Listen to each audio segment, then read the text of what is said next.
First of all, I just want to say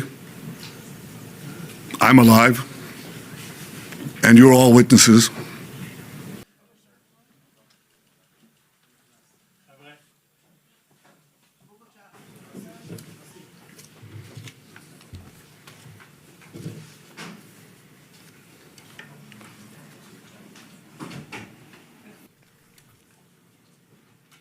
Welcome to the foreign press.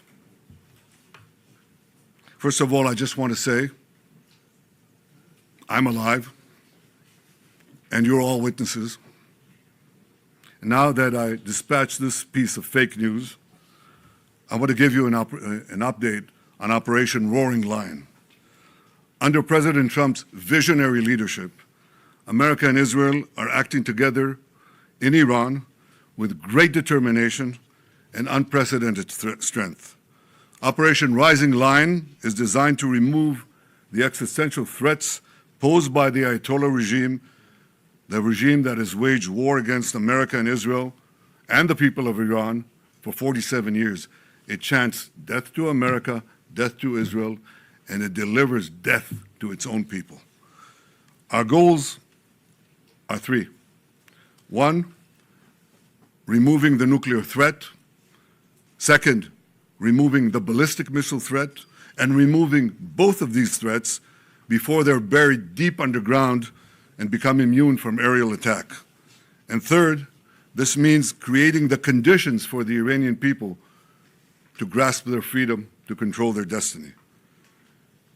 Today, the Ayatollah regime is not only attacking America, not only attacking Israel, not only attacking the Iranian people, it is attacking the entire Middle East and beyond. They've attacked civilians and American assets in Iraq, Kuwait, Saudi Arabia, Bahrain, Qatar, UAE, Oman, and they've even attacked through their proxies Cyprus and Europe. We've warned for decades that their ballistic missile program would be used to attack these targets far and wide, and if they're not stopped, that's just the beginning. The death cult in Iran is trying to blackmail the world by closing a key international maritime route, the Straits of Hormuz. It won't work. Israel is helping in its own way, and intel and other means, the American effort to open the Straits of Hormuz, rather. But I want to ask you to imagine how the Ayatollah regime would be able to blackmail the entire world if they had ballistic missiles with nuclear warheads. Just imagine what they would do. Look at what they're doing now and imagine what they would do if they had ballistic missiles, international range ballistic missiles, and nuclear-tipped warheads. Just imagine what a great threat that would be. So today, Israel and the United States are protecting America, Israel, the entire Middle East, but I venture to say the entire world. Despite the fake news that is unfortunately being spread since the start of the war 20 days ago, we are winning and Iran is being decimated. Iran's missile and drone arsenal is being massively degraded and will be destroyed. Hundreds of their launchers have been destroyed, their stockpiles of missiles are being hit hard, and so are the industries that produce them. That's important. In Rising Lion, we destroyed missiles and we destroyed a lot of the nuclear infrastructure.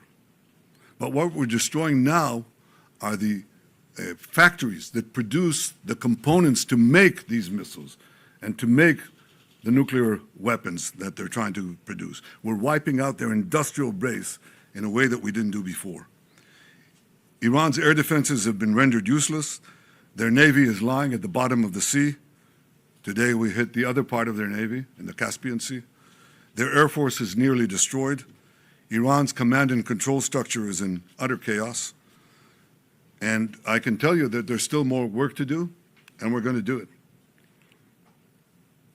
And I want to close these opening remarks with one other fake news, and that is that Israel somehow dragged the U.S.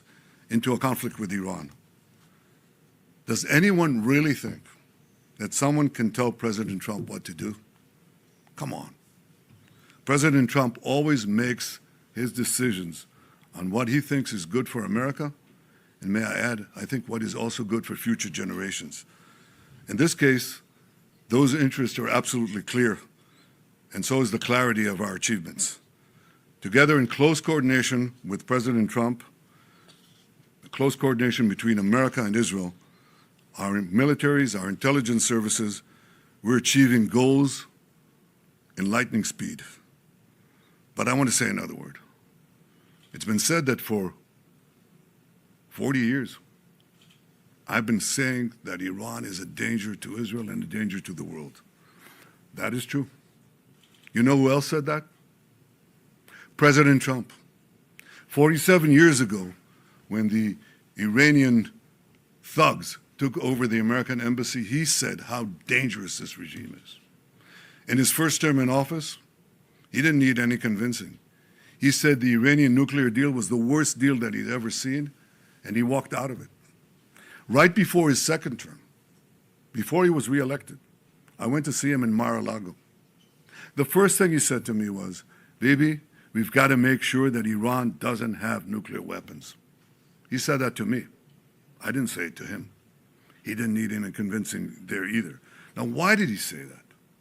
Because for more than 4 decades, this regime, as I said in the beginning of my remarks, is chanting death to Israel, death to America. But they say Israel is only the small Satan standing in their way. The great Satan is the United States of America. And these ideological fanatics, these lunatics, define their raison d'etre, their reason for being, is wiping out Western civilization and America that leads it. They have claimed the lives, they've maimed and wounded thousands of Americans in Iraq and Afghanistan. They killed the American Marines in Beirut. They bombed your embassies. They tried to assassinate the American president, Donald Trump, not once, but twice. Now they blackmail for oil.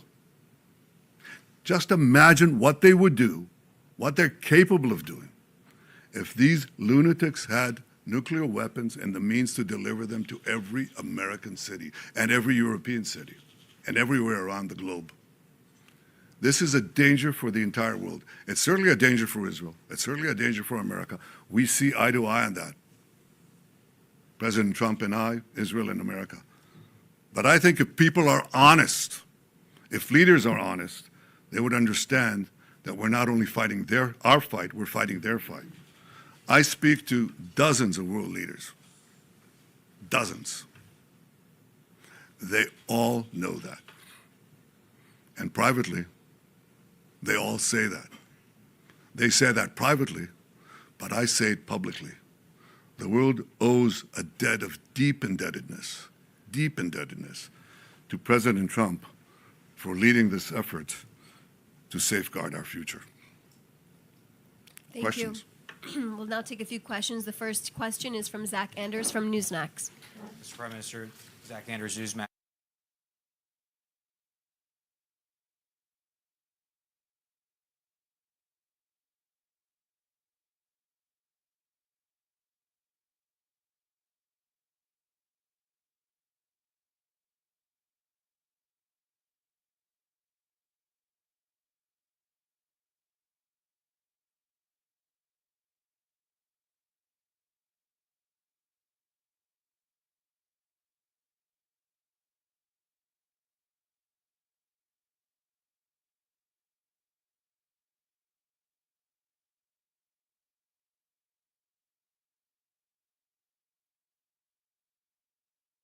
Want a transitional leader that will have a transition